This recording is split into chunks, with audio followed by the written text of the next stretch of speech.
اچھا مولانا صاحب، مجھے ایک اور چیز عرض کرنی تھی کہ لوگوں نے کافی رپلائی کی اور وہ چاہتے ہیں کہ آپ ان کا جواب ویڈیو میں دیں، تو اس حوالے سے میں آپ کو کمنٹس بتا دیتا ہوں۔ اچھا، ایک خاتون پوچھ رہی ہیں کہ وہ جو وظیفہ ہے بچوں کے بولنے کے حوالے سے، جس میں بچے نہیں بول پاتے تو آپ نے وظیفہ دیا ہے، تو وہی پوچھنا چاہ رہی ہیں کہ کسی اور بچے کے لیے بھی ہم پڑھ کر دم کر سکتے ہیں؟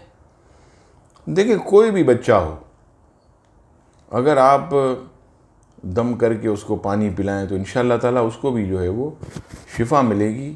آپ کو جو ہے وہ اجازت بھی ہے، اور ویسے بھی اس پر جو ہے وہ کوئی ممانعت نہیں ہے۔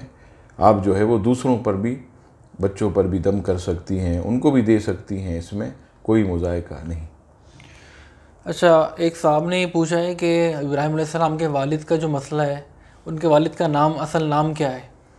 دیکھیں، امام قسطلانی رحمۃ اللہ تعالیٰ علیہ، امام ابن حجر اور بڑے بڑے جتنے بھی فقہا، امام سیوطی علیہ رحمہ، سب نے جو ہے وہ اپنی کتابوں میں حضرت ابراہیم علیہ السلام کے اصل والد کا نام حضرت طارق، جیسے ہم تاریخ لکھتے ہیں تو یا کو حذف کر دیں، یا کو نکال دیں، طارق، طارق یا طارق؟ طارق، ٹھیک ہے۔ حضرت طارق، یہ حضرت ابراہیم علیہ السلام کے جو ہیں وہ والد ماجد ہیں، جو توحید پرست تھے، جو پکے جو ہے وہ اللہ تبارک و تعالیٰ کی وحدانیت کو ماننے والے تھے، اور وہ انتقال کر گئے تھے۔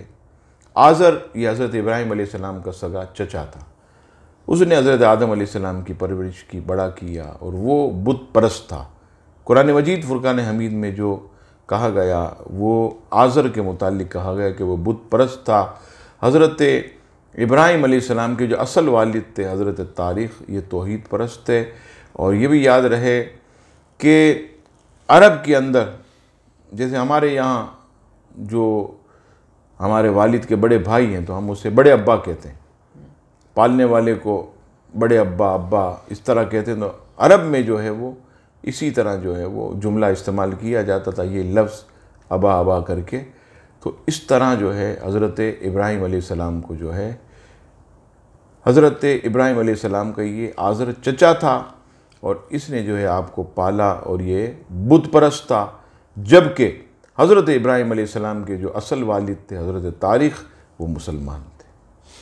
اچھا، آپ کی ایک ویڈیو آئی تھی طالب علم اور علم دین کے حوالے سے، جو فضیلت بیان کی تھی، اس میں یہ ایک صاحب، محترمہ ہے انمول، وہ یہ کہہ رہی ہیں کہ لوگ تو آج کے دور میں علماء کی عزت نہیں کرتے، تو ان کے بارے میں کیا بولیں گے آپ؟ دیکھیں، علماء کی اگر عزت نہیں کرتے تو پھر وہ اپنے جو ہے وہ قسمت پر روئیں، کیونکہ علماء وہ بہترین قسم کی ہستیاں ہیں کہ صرف ایسا نہیں ہے کہ اس دنیا میں ہمیں ان کی ضرورت پڑی۔ حدیث شریف میں فرمایا کہ جب رب کریم جنت میں فرمائے گا مانگو کیا مانگتے، تو اس وقت بھی جو ہے اہل جنت علماء کے پاس جائیں گے کہ آپ اہل علم ہیں، آپ بتائیں کہ ہم اللہ سے کیا مانگیں۔ تو علماء کی ضرورت تو ہر قدم پر ہے، اور جنت میں بھی علماء کی ضرورت پڑے گی۔ اب یہ ان کا قصور ہے کہ جو علماء کی عزت نہیں کرتے، لیکن ہمیں علم حاصل کرنا چاہیے، آگے بڑھنا چاہیے۔ علم جو ہے وہ انسان کو جو ہے اپنی پہچان بتاتا ہے، علم آدمی کے درجات کو بلند کرتا ہے، علم جو ہے یہ آدمی کو بلندی تک پہنچاتا ہے، اللہ اور اس کے رسول کے قریب کرتا ہے۔ تو ہمیں تو جو ہے علم حاصل کرتے رہنا چاہیے، اور علماء کی تعظیم اور عزت بھی جو ہے وہ کرنی چاہیے۔ نیب مرزا صاحب ہیں، وہ یہ کہہ رہے ہیں 3 سال سے مجھے بواسیر کی بیماری ہے، ان کے لیے دعا کر دیں، وہ آپ کے وظیفے پر عمل کرنا شروع کر چکے ہیں۔ اللہ تبارک و تعالیٰ مرزا صاحب آپ کو مکمل شفا عطا فرمائے۔ آپ الحمدللہ وظیفہ کر رہے ہیں، رب کریم آپ کو شفا عطا فرمائے۔ آپ کے لیے دعا بھی ہم کرتے رہیں گے، اور اس وظیفے کو مت چھوڑیے گا۔ اللہ تبارک و تعالیٰ کے ذکر کے اندر بہت ہی زیادہ شفا ہے، اس کے نام میں شفا ہے، اسے بالکل آپ نے نہیں چھوڑنا، اور جب تک شفا نہیں ملتی آپ اس کا ذکر کرتے رہیں۔ اللہ تبارک و تعالیٰ آپ کو دونوں جہاں میں اپنے سوا کسی کا محتاج نہ کرے۔ صحیح ہے۔ صدام حسین صاحب ہیں، وہ یہ کہہ رہے ہیں کہ اگر کسی کو پتہ ہی نہ ہو کہ طلاق کا کیا مسئلہ ہے، اور وہ ایک ساتھ 3 طلاق دے دے تو پھر کیا ہوگا؟ دیکھیں، اگر پتہ نہیں ہے تو پھر تو پوچھنا چاہیے۔ رب کریم فرماتا ہے قرآن مجید فرقان حمید کہ علم والوں سے پوچھو جن کا تمہیں علم نہیں. تو کوئی بھی ایسی چیز ہو تو آدمی جو ہے وہ فوراً علماء اور مفتیان کرام سے رجوع کرے. جیسے مثال کے طور پر انسان کو اگر 3 دن 5 دن جسم کے کسی حصے میں درد ہوتا ہے تو انسان جو ہے وہ فوراً کسی نہ کسی ڈاکٹر کے پاس جاتا ہے. کیوں؟ تاکہ وہ بتائے کہ بھئی کیا آخر تمہارے ساتھ معاملہ. تو اگر کسی کے ساتھ طلاق وغیرہ کا معاملہ ہو جائے یا کوئی بھی شرعی مسئلہ درپیش ہو تو فوراً جو ہے مفتیان کرام کے پاس جائیں اور جا کر ان سے معلومات کریں اور پھر اس کے مطابق جو ہے آپ اپنی زندگی گزاریں. صحیح. نعمان صاحب ہے وہ یہ کہہ رہے ہیں کہ میں نے کہیں سنا ہے کہ 100 میں سے 66 مفتی جہنم میں جائیں گے اور 33 جنت میں جائیں گے. کیا یہ درست ہے؟ دیکھیں یہ تو اپنی طرف سے کسی نے ایسی گنتی بنا دی، ورنہ کوئی احادیث وغیرہ میں تو اس کا کوئی ثبوت جو ہے وہ نہیں ملتا. جیسا کہ 14ویں صدی کے مولوی ایسے 14ویں صدی کے مولوی ایسے ایک لوگوں نے ایک بات چلائی ہوئی تھی، حالانکہ کوئی احادیث میں اس کا ثبوت جو ہے ہمیں اب تک نہیں ملا. کئی بات پھیلائی کہ قیامت کے دن جو ہے ایک ایک قبر سے 70 مردے اٹھیں گے. اس پر بھی بڑا ہم نے ڈھونڈا کوئی حدیث شریف ہمیں مل جائے، اس پر بھی نہیں ملی. تو یہ سب عوامی باتیں، یہ کہیں سے ثابت نہیں ہے. ہاں اگر کوئی ایسا مفتی ہے کہ جو دین کے نام پر دھوکہ دیتا ہے، نبی پاک علیہ السلام کا بے ادب ہے، حضور علیہ السلام کے دین کو مسخ کر کے پیش کرتا، تو ایسا مفتی تو جہنم میں جائے گا، اس میں کوئی شک نہیں ہے. لیکن یہ جو آپ نے روایت بیان کی اس کا ثبوت جو ہے وہ کہیں سے بھی نہیں ملتا. ٹھیک ہے. تمنا انصاری صاحب ہیں، ان کے رسولی ہے، ان کے لیے دعا کر دیں. اللہ تبارک و تعالیٰ میری بہن آپ کو شفا عطا فرمائے، آپ کی تمام تکالیف دور فرمائے، اور رب کریم جو ہے آپ کو کسی کا محتاج نہ فرمائے. اور جب تک زندگی آپ کی مقدر ہے، صحت اور ایمان کی اللہ تبارک و تعالیٰ آپ کو سلامتی عطا فرمائے. عدنان صاحب ہیں وہ سلام کر رہے ہیں اور یہ پوچھ رہے ہیں کہ ابی بن خلف کے بارے میں پوچھنا تھا کہ حضور نے کیوں نماز جنازہ پڑھائی تھی اس کی. عبداللہ ابن ابی ہے جی، ابی بن خلف نہیں. ٹھیک ہے. اچھا ابی بن خلف تو جو ہے وہ غالباً حضرت بلال کا جو تھا وہ آقا تھا. ٹھیک ہے. جو سرکار فرماتے ہیں کہ جو نماز نہیں پڑھتے ان کا حشر ابی بن خلف کے ساتھ ہوا. اچھا. کیونکہ مال کی طرف بہت دوڑتا تھا نا، صحیح. تو جو مال کے چکر میں نماز چھوڑ دیتے ہیں تو حضور علیہ السلام فرماتے اس کا حشر ابی بن خلف کے ساتھ ہوا. تو یہ عبداللہ ابن ابی تھا. اصل میں ہوا یہ تھا کہ جب بدر کے اندر حضرت عباس حضور علیہ السلام کے چچا یہ قیدی بن کر آئے تو ان کی قمیض اتار لی گئی تھی.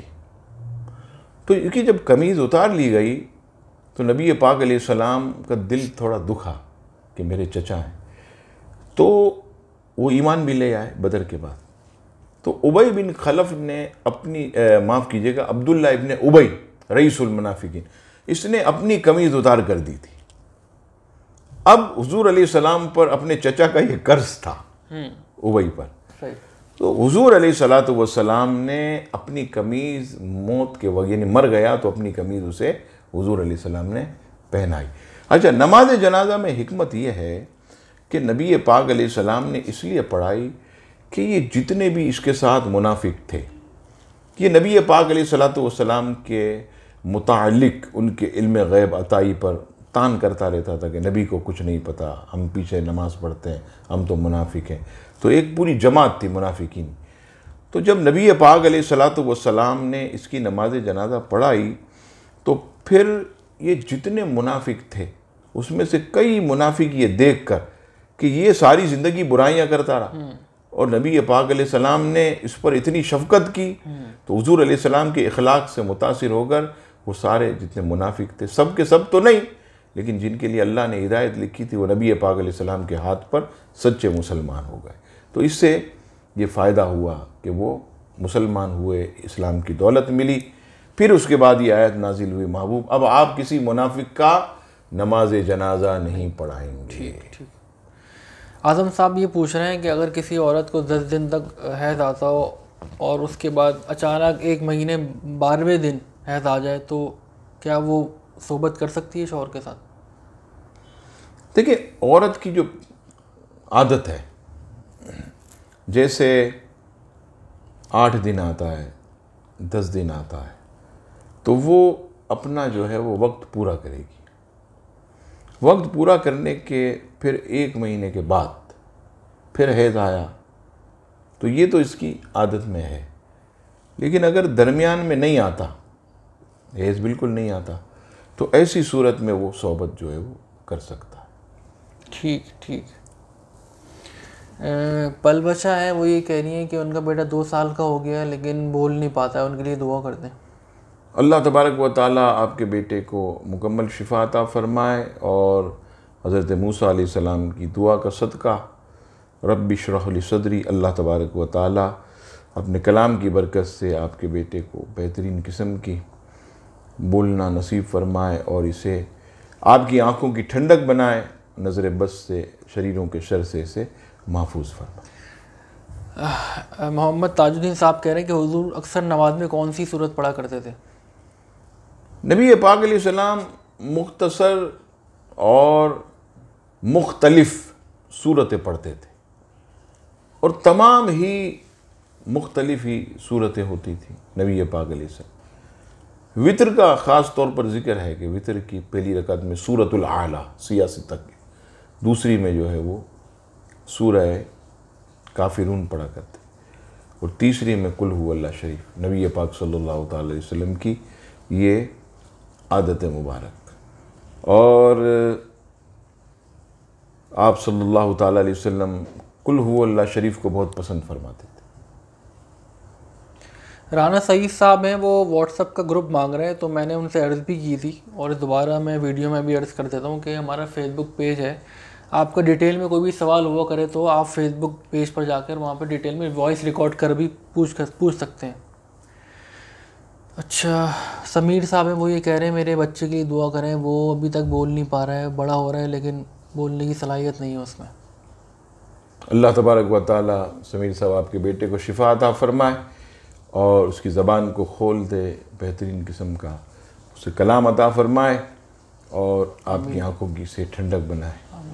حافظ شرجیل صاحب ہیں، وہ یہ کہہ رہے ہیں کہ دور کی نظر کے لیے کیا علاج ہے؟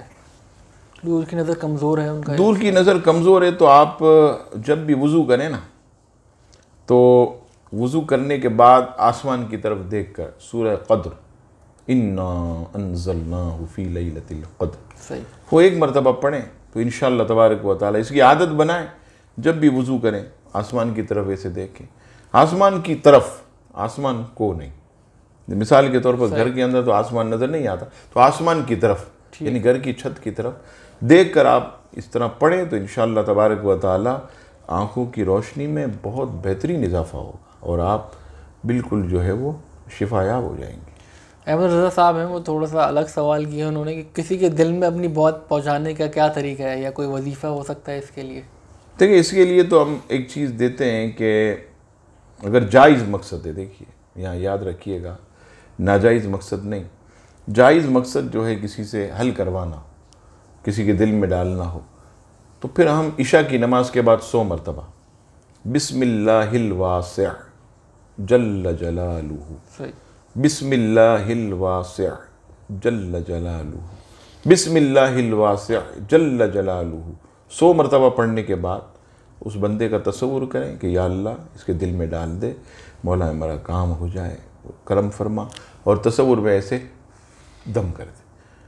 یہ تقریباً 3 ماہ کا وقت ہوتا ہے، کسی دن بھی جو ہے آپ کا کام جو ہے وہ ہو جائے.